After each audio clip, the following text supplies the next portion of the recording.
Vitthal sir नमस्कार. नमस्कार sir. हे तुमचं शेत आहे गव्हाचं? हां सर. हा गव्हाचा प्लॉट तुमचा आहे? हां sir.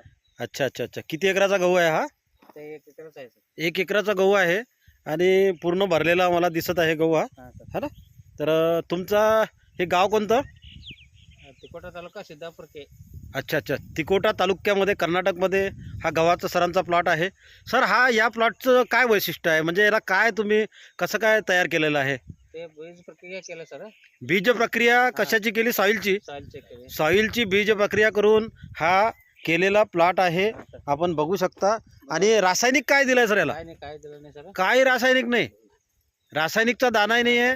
Total green life 100% organic. 3 फवारणी केलं सर. 3 फवारणी हां. आणि सॉईलची ट्रीटमेंट हां. याच्यावर हा गहू तयार झालेला आहे. हां सर. तो बघू शकता मित्रांनो, हा जो गहू तयार झालेला आहे यांचा, हा 100% ऑर्गॅनिकवर आहे.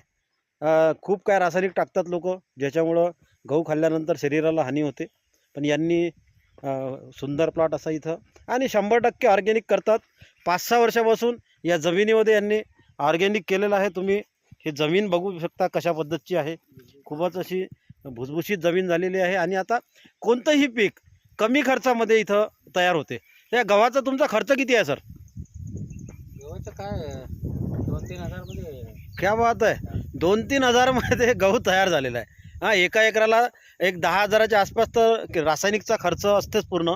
पण याच्यामध्ये यांनी फक्त 2 ते 3 हजार पकडून घ्या. 3 स्प्रे आणि स्प्रे पण एकदम याचे घेतले आहे, NPK वगैरे, आणि गहू चांगला तयार झालेला आहे. खासियत एकच आहे की हे जमीन आता बनलेली आहे. 5 वर्षापासून वापरत असल्यामुळं तसंच याचा खर्च कमी झाला आहे. जमीन बनल्यामुळं ऑलरेडी जमिनीमध्ये भरपूर काही आहे, आता अन्नद्रव्य आहे ते पिकाला उपलब्ध होते आणि याचा pH न्यूट्रल झालेला आहे, सेंद्रिय कर्ब वाढलेला आहे, ज्यामुळं चांगले पिकं इथं कमी खर्चामध्ये तयार होत आहे.